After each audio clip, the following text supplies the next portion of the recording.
This is Acts chapter 28, verses 1 to 10. You remember that Paul is on his way to Rome, and he's a prisoner aboard the ship, and there's been a storm which has lasted 2 weeks, and finally the ship is a shipwreck. It's gone aground.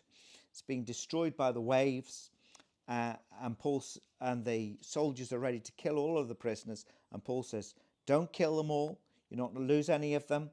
Just let them all go onto land. Let the ones who can swim swim. Let the ones who can't grab hold of pieces of wood, and they will hit the shore, and we'll all be saved.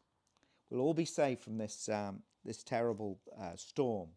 In fact, the Lord Jesus had appeared to Paul in a vision in the night and said, "Do not fear." An angel it was actually, who said, "Do not be afraid, Paul. You must stand before Caesar, and behold, God has granted you all those who are sailing with you." So everyone's going to be safe, and so the ship is grounded.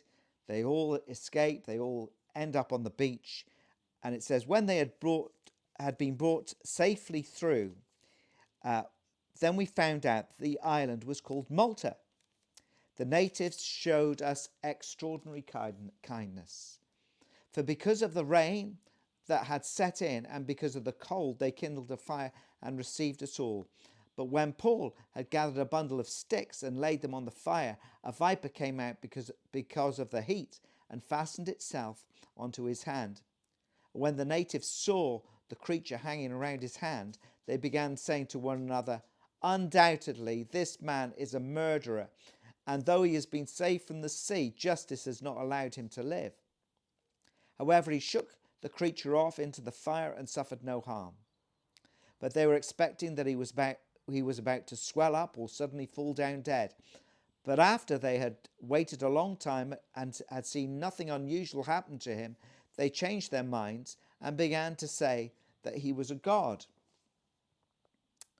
Now, in the neighbourhood of that place were lands belonging to the leading man of the island named Publius, who welcomed us and entertained us courteously for 3 days. And it happened that the father of Publius was lying in bed afflicted with recurrent fever and dysentery. And Paul went in to see him, and after he had prayed, he laid his hands on him and healed him. After this had happened, the rest of the people on the island who had diseases were coming to him and getting cured. They also honoured him with many marks of respect. And when we were setting sail, they supplied us with all we need. This is Paul again, isn't it? He's just been shipwrecked. It's pouring with rain. There's a fire. There's a viper that attaches itself to his hand, which he throws into the fire. People expect him to swell up and die. Nothing happens. And after a bit, they think, "Oh, well, he must be a god or something, or a deity."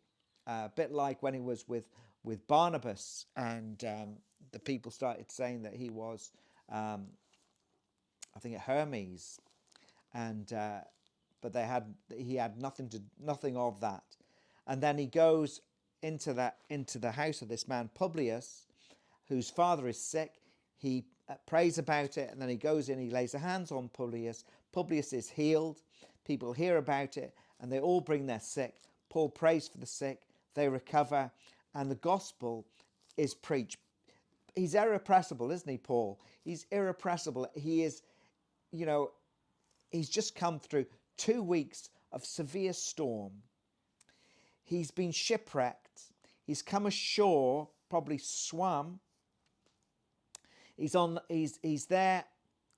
He's warming himself by this fire in the pouring rain, and yet he still is ready to pray for the sick and preach the gospel.